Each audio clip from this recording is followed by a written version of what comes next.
नमस्कार, हिमाचल अभी में आप सभी का स्वागत है। और मैं आपको इस वक्त लाइव तस्वीरों के माध्यम से दिखा रहा हूँ किस तरह से इंदु गोस्वामी जो वो महिलाओं को सम्मानित कर रहे हैं। आप देख पा रहे हैं।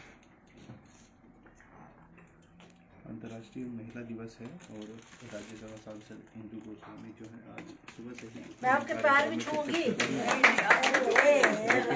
आशीर्वाद चाहिए मुझे, आशीर्वाद। नमस्कार, हम हाथ रख के दो। में आपका बहुत बहुत स्वागत है। मैं आपका बिल्कुल चेक करूँगा। इस वक्त हम मौजूद हैं धर्मशाला देख सकते हैं यहाँ पर जो है वो हिमाचल के एक महिलाओं को सम्मानित किया जा रहा है जो कि पहली प्रधानाचार्य हैं। और आज अंतर्राष्ट्रीय महिला दिवस मनाया जा रहा है। आप देख सकते हैं को जानने में जो है आज यहाँ पे घर घर जाके जो है सम्मानित जो है महिलाओं को किया जा रहा है। तो सीधे तौर पे लाइव तस्वीरें इनका नाम है और प्रदेश दिखाने की कोशिश करने की प्रधानाचार्य रही हैं राज्यसभा सांसद इंदु गोस्वामी।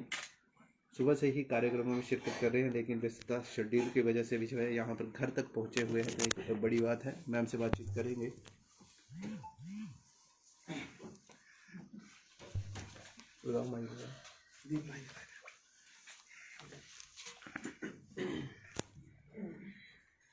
जी मैम, आज अंतर्राष्ट्रीय महिला दिवस है। ऐसे इस उपलक्ष्य पे जो है आप धर्मशाला में मौजूद हुए हैं और घर घर जाके जो है महिलाओं को सम्मानित कर रहे हैं। सचिन जी और भरत जी का विशेष रूप से धन्यवाद करना चाहूँगी कि मुझे ऐसी महान विभूति से मिलने का सौभाग्य आप लोगों ने प्रदान किया। मुझे बहुत खुशी हुई ये सुन के भी, क्योंकि नाम मैंने सुना था लेकिन इनके व्यक्तित्व के बारे में जानती नहीं थी कि पहली हिमाचल प्रदेश की प्रिंसिपल थी, पहली मैथ्स की एमएससी मैथ्स थी और साथ में बैचलर है ना, अविवाहित है और हमारे विचार परिवार से जुड़ी हुई हैं, विचार परिवार से जुड़ी थी और समाज कार्यों में हमेशा प्रयासरत रही हैं। और अभी उनकी उम्र के 90 वर्ष में प्रवेश कर गई हैं, लेकिन उनको देखकर आज भी मुझे बहुत अच्छा लग रहा है, बहुत अच्छा महसूस हो रहा है। उनका आशीर्वाद लेके मैं अपने आप को फलीभूत महसूस कर रही हूँ, क्योंकि उस टाइम को याद कर रही हूँ, उस टाइम कॉलेज टाइम को भी याद कर रही हूँ। और उस टाइम में क्योंकि लड़कियां इस मुकाम पे बहुत कम पहुंचती थी और उसके बाद संगठन के साथ समाज सेवा के कार्य में तो बहुत कम भागीदार होती थी। और ये इन्होंने उस टाइम विचार परिवार में रहकर, उस विचार परिवार से जो हम फल फूल के अब भारतीय जनता पार्टी बने हैं, वो उस टाइम का पौधा जो है इन लोगों ने लगाया है। तो मुझे आज इनका आशीर्वाद लेके सचमुच में अपने आप को धन्य मानती हूँ। इसके अलावा हम क्या संदेश देना चाहेंगे अन्य महिलाओं को? महिला सशक्तिकरण की बात की जाती है तो प्रदेश भर में कहा जा रहा है और देश भर में महिलाएं आगे आ रही हैं, तो इसको लेकर क्या संदेश देना चाहेंगे महिलाओं को? महिलाओं की स्थिति समय के साथ साथ बदल रही है। मैं आज जहाँ भी कार्यक्रमों में थी, मैंने उनको एक संदेश आज विशेष रूप से दिया कि जिस दिन माँ बेटी की नींव भी बेटे की तरह रख देगी, उसको जिस तरह से बेटी को संस्कार सिखाती है उसी तरह से बेटी को भी वही संस्कार सिखाना शुरू कर देगी। तो मुझे लगता है हमारे समाज की, हमारे देश की परिपाटी ही बदल जाएगी।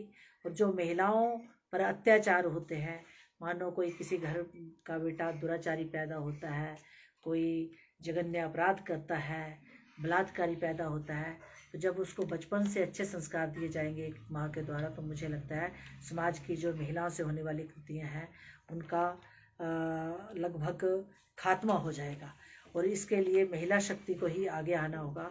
हमारी स्थिति बदलने का काम कोई दूसरा नहीं कर सकता, हम लोग ही कर सकते हैं। और नारी को यही संदेश है, क्योंकि हम लोगों की लड़ाई किसी पुरुषों से नहीं है। हम लोग तो उन कृतियों का, उन प्रथाओं का, उन रूढ़िवादी विचारों का, उन संस्कृति की जो कुछ विचार होते हैं, कोई कुछ हमारी संस्कृति में ऐसे विचार हैं या फिर हमारे धर्म कर्म में कुछ ऐसी व्यवस्थाएं हैं जो एक महिला को सशक्त होने से रोकती हैं, जो उसको समाज में भागीदार होने से रोकती हैं। मैं चाहती हूँ कि हमारी लड़ाई सिर्फ उस समाज की उस वृत्ति से है। और मैं चाहती हूँ कि महिलाएं ज़्यादा से ज़्यादा निर्णय प्रक्रिया में भागीदार हों। जैसे जैसे वो निर्णय प्रक्रिया में भागीदार होंगी तो उनकी स्थिति बदल जाएगी। इसमें के साथ महिलाएं बहुत आगे बढ़ी हैं। आज हम डॉक्टर, इंजीनियर, पंचायतों की प्रतिनिधि, स्थानीय निकाय के प्रतिनिधि से लेके देश में कई जगह नेतृत्व महिलाएं कर रही हैं। और उसके बाद मुझे लगता है कि हम लोग तो आज सौर मंडल में भी पहुंच चुकी हैं। तो महिलाएं तो सेना, देश की रक्षा में भी अपना सेना में स्थान पाकर देश की रक्षा में भी महत्वपूर्ण भूमिका निभा रही हैं। महिलाओं की स्थिति बदली है। सिर्फ हम लोगों को, महिलाओं को अपना जो है बचपन से लड़की को कैसे आगे बढ़ाना है, उसको कैसे संस्कार देने हैं, उसकी परवरिश कैसे करनी है और एक लड़के की परवरिश कैसे करनी है, उसको अगर एक माँ जो है वो अपना बेटी की परवरिश का तरीका बदलेगी तो मुझे लगता है कि महिला को सशक्तिकरण के नारे नहीं लगाने पड़ेंगे या महिला दिवस हम लोगों को नहीं मनाना पड़ेगा। मेरा ऐसा मानना है। मैम, एक राजनीतिक सवाल है। चुनावों के नतीजे आ रहे हैं परसों, और आप भी राष्ट्रीय महामंत्री हैं महिला मोर्चा में। अगर बात की जाए, किस तरीके से देखते हैं? हम लोग जीत रहे हैं, यूपी जीत रहे हैं, हम लोग उत्तराखंड जीत रहे हैं, गोवा, मणिपुर जीत रहे हैं। पंजाब में भी हम अच्छा करने की स्थिति में हैं। पंजाब में हमारी परिस्थितियाँ कुछ अलग थी, लेकिन मुझे लगता है वहाँ भी हमारे अच्छे रिजल्ट आने वाले हैं। लेकिन बाकी जगह जो है वो भारतीय जनता पार्टी पूर्ण बहुमत से सब जगह अपनी सरकार बनाएगी, पंजाब को छोड़कर। एक सवाल रहेगा, अगर बात की जाती है ट्राइबल एरिया की, तो अभी भी अगर जो हिमाचल के अपर क्षेत्र हैं, चाहे वो किन्नौर की बात की जाए, स्पीति की बात की जाए, या चंबा भरमौर के जो अपर क्षेत्र है, पांगी तीसा की बात की जाए, अभी भी वहाँ पे महिलाओं की स्थिति इतनी सुधर नहीं पाई है। काफी समस्याओं का सामना उनको आर्थिक और निजी तौर पर करना पड़ रहा है। तो इसके अलावा प्रदेश सरकार किस प्रकार के निर्णय ले? मुझे लगता है कि चाहे केंद्र सरकार की स्कीमें हों, कार्यक्रम, योजनाएं, नीतियां, निर्णय हो, या प्रदेश सरकार की हों, बहुत सारी कार्यक्रम योजनाएं ऐसी चली हैं जो महिलाओं के उत्थान के लिए, उत्थान को केंद्रित रख के शुरू की गई हैं। तो मुझे लगता है कि ऐसा नहीं है कि पहाड़ी राज्य या जो बैकवर्ड एरियाज हैं उनमें महिलाओं की मैं एक बात संदेश देना चाहती हूँ आपके माध्यम से कि वहाँ की महिलाएं पॉलिटिकली और मेंटली और फिजिकली बहुत एक्टिव है। मैं आपको बताऊं तो वहाँ की महिलाओं को सिर्फ जागरूक होने की ज़रूरत है। और जागरूकता के अभियान जो है सरकारी स्तर पर बहुत अच्छे से विभिन्न डिपार्टमेंट्स ने, पॉलिटिकल पार्टीज़ ने बहुत निचले स्तर तक सरकारें उन अभियान को लेके जा रही हैं। और हमारी सरकार जब से, चाहे केंद्र में सत्ता में आई है नरेंद्र मोदी जी के नेतृत्व में, या प्रदेश में मुख्यमंत्री श्री जयराम जी के नेतृत्व में, तो आप भी देख रहे होंगे कि महिलाओं को केंद्रित रख के बहुत सी स्कीमें सरकार चला रही है, देश में भी और प्रदेश में भी। चाहे वो आवास योजना हो, चाहे जन धन योजना हो, चाहे मुद्रा बैंक की योजना हो, चाहे वो बेटी बचाओ बेटी पढ़ाओ अभियान हो, चाहे मातृ वंदना योजना हो, कितनी सारी योजनाएं हैं। और आपने देखा भी आंगनबाड़ी में, अभी बालबाड़ी में जिस तरीके से हमारे मुख्यमंत्री जी ने मानदेय बढ़ाया महिलाओं का, और जो हमारे वर्कर नीचे काम करती हैं, हमारी जो हेल्पर है, उनको जिस तरीके से मानदेय 900 रुपया उनका बढ़ाया, आंगनबाड़ी का 1700 रुपया, सीधा 4000 रुपये का फ़ायदा हुआ है जब से हमारी सरकार, जयराम जी की सरकार सत्ता में आई है। और कितनी सारी मतलब अथाह स्कीमें हैं जो महिलाओं के उत्थान को लेकर चली हैं। और सबसे बड़ा मुझे लगता है कि आप बोल रहे हैं कि बैकवर्ड एरिया, लेकिन बैकवर्ड एरिया की महिलाएं आज स्थानीय निकायों में, वो पंचायत प्रधान है, वो जिला परिषद की मेंबर हैं, वो बीडीसी मेंबर्स हैं। तो मुझे लगता है कि जो बैकवर्ड एरियाज हैं उनकी महिलाएं बहुत अवेयर हुई हैं, बहुत जागरूक हुई हैं, मातृशक्ति बहुत जागरूक हुई है। सिर्फ उनको जो है वो, जब वो बचपन में उनकी नींव रखी जाती है तो नींव ऐसी रखी जाए जो उनके पंखों को उड़ान दे, उनको दबाने का काम ना करे। यही मेरा मातृशक्ति से आज संदेश है। आप केंद्रीय हाईकमान का भी अहम हिस्सा हो, और महिलाओं की बात की जाए तो आज के दिवस में बड़ी अच्छी बातें उड़ जाती हैं, और बड़े स्तर पर पार्टियों को देखा जाए तो महिलाओं को विधानसभा चुनाव और लोकसभा चुनाव उतनी संख्या में सीटें नहीं मिलती हैं, उनको उनके लड़ने का मौका नहीं मिलता है। इस बार ऐसा क्या होगा 2022 में? देखिए, सामाजिक क्षेत्र और राजनीतिक क्षेत्र ये दोनों अलग अलग एरियाज हैं। राजनीतिक क्षेत्र में वही महिला सक्सेसफुल हो जाती है जो अपना एक स्थान बना लेती है समाज में। आप ही पत्रकार बंधु, आप ही मुझे बताइए, कोई ऐसा चेहरा आपको दे देंगे जिसको आप जानते भी नहीं हो तो आप वोट देंगे, आप ही वोट नहीं देंगे।